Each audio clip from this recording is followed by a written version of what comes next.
Hello guys, it's Wobbly here, and I am here to talk to you about Overlord Episode 4, Season 2, and essentially, and as you can see I actually have an image up for this reaction, and I just got done watching the episode, and I actually really like where they are going so far.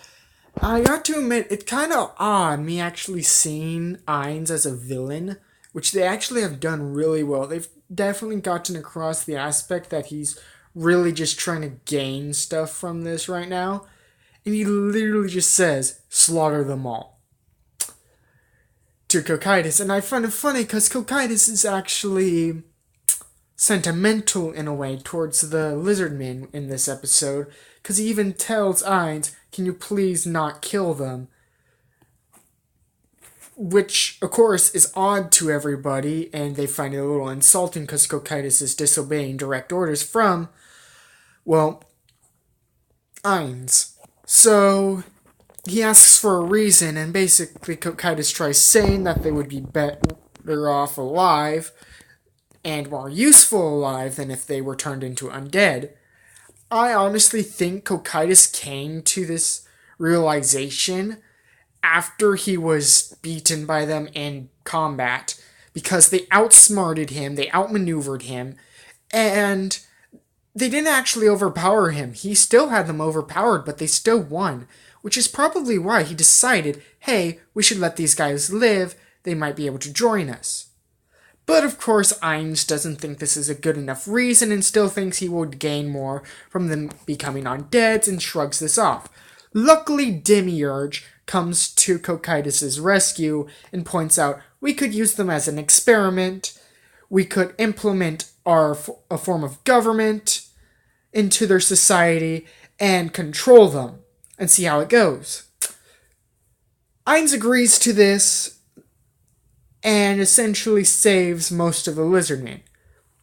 After this, though, they take an army of skeletons dressed in this magical armor, all of them, and they basically make this huge spectacle out of Ainz and all of his guardians arriving, and they basically make this huge show of humiliating the two strongest of the lizardmen before saying, essentially, you have two choices. Surrender to us, and we will rule over you, or you can fight us. You can fight one of our warriors, Cocytus, and if you win, we will leave you alone.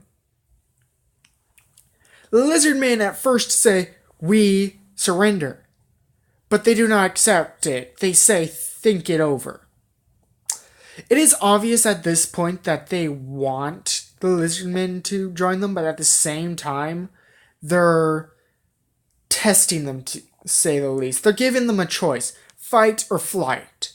And they want to see what's going to happen. And I guess you could say this is part of the experiment. If they will try to rebel or if they're going to fight back. I honestly am wondering if they actually will kill the lizardmen if they try to fight back. Because they leave off at the end that the lizardmen are apparently going to try to fight. Which is a little stupid in my opinion, because they literally said, you might die, we will kill you if you fight back, but if you win, we will leave you alone. Cocytus is very overpowered, as you might know. We haven't seen his power in action, though, per se, but we already know from Shaltyr's showing in the last season that the Guardians are really overpowered and that they can take out a ton of people.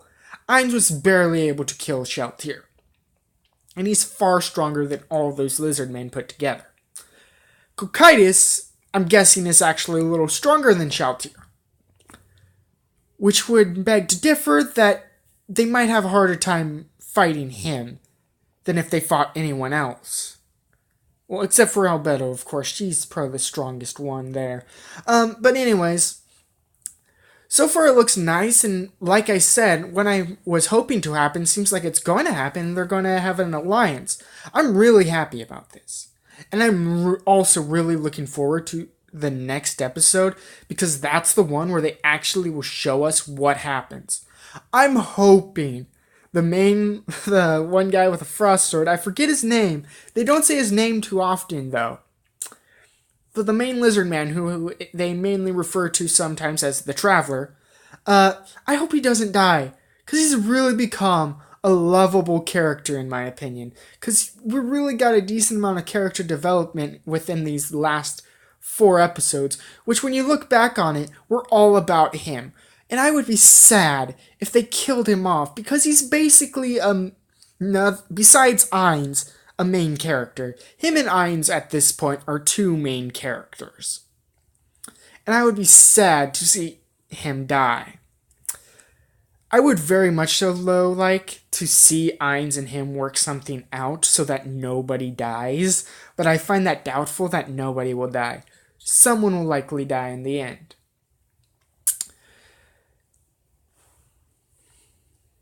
Though to be honest, we can't really say too much at this point, but I really do hope that no one ends up dying in the end. It would be really sad if some of the mains died. I mean, the one giant lizard man who's basically an overgrown crocodile, I'd be fine if he died. I'm gonna be honest.